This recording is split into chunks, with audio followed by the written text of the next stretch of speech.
Upon the Death of the Lord Hastings, by John Dryden. Must noble Hastings immaturely die, the honour of his ancient family? Beauty and learning thus together meet, to bring a winding for a wedding sheet? Must virtue prove death's harbinger, must she, with him expiring, feel mortality? Is death sin's wages, graces now? Shall art make us more learned only to depart? If merit be disease, if virtue death, to be good not to be, who'd then bequeath himself to discipline? Who'd not esteem, labour a crime, study self-murther deem?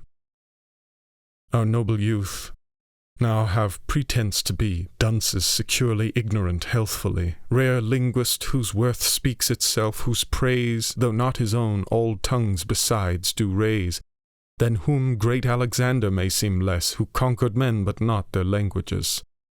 In his mouth nations speak, his tongue might be interpreter to Greece, France, Italy. His native soil was the 4 parts o' the earth, all Europe was too narrow for his birth.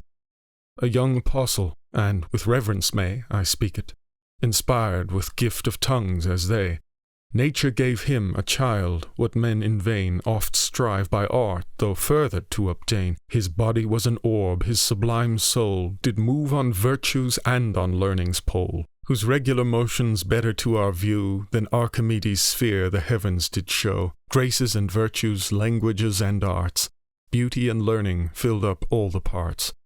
Heaven's gifts, which do, like falling stars appear, scattered in others all as in their sphere, were fixed in conglobate in his soul, and thence shone through his body with sweet influence.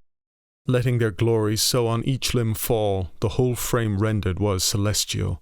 Come, learned Ptolemy, and trial make, if thou this hero's altitude canst take. But that transcends thy skill, thrice happy all, could we but prove this astronomical. Lived Tycho now, struck with this ray, which shone more bright i' the morn than others beam at noon, he'd take this astrolabe and seek out here what new star 'twas did gild our hemisphere, replenish then with such rare gifts as these, where was room left for such a foul disease. The nation's sin hath drawn that veil which shrouds our dayspring in so sad benighting clouds. Heaven would no longer trust its pledge, but thus recalled it, rapt its Ganymede from us. Was there no milder way but the smallpox, the very filthiness of Pandora's box? So many spots like Neve's, our Venus soil. One jewel set off with so many a foil, blisters with pride swelled, which through's flesh did sprout, like rosebuds stuck i' the lily skin about. Each little pimple had a tear in it, to wail the fault its rising did commit. Who, rebel-like, with their own lord at strife, thus made an insurrection against his life? Or were these gems sent to adorn his skin, the cabinet of a richer soul within? No comet need foretell this change drew on, whose corpse might seem a constellation. Or had he died of old, how great a strife had been who from his death should draw their life, who should by one rich draught become whate'er Seneca, Cato, Numa, Caesar were, learned, virtuous, pious, great, and have by this an universal metempsychosis. Must all these aged sires in one funeral expire, all die in one so young, so small? Who, had he lived his life out, his great fame had swollen above any Greek or Roman name?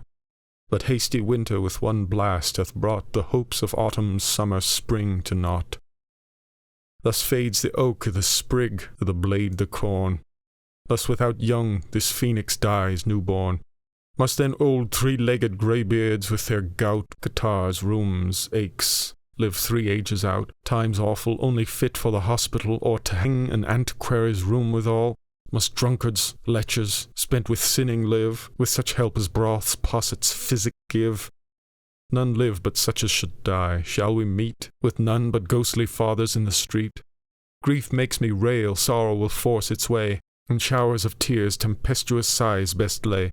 The tongue may fall, but overflowing eyes will weep out lasting streams of elegies. But thou, O virgin widow, left alone, now thy beloved heaven-ravished spouse is gone, whose skilful sire in vain strove to apply medicines, when thy balm was no remedy.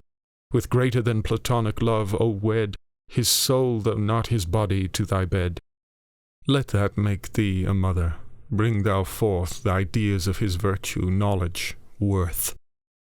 Transcribe the original in new copies, give Hastings all the better part, so shall he live in his nobler half, and the great-grandsire be of an heroic divine progeny, an issue which to eternity shall last, yet but the radiations which he cast.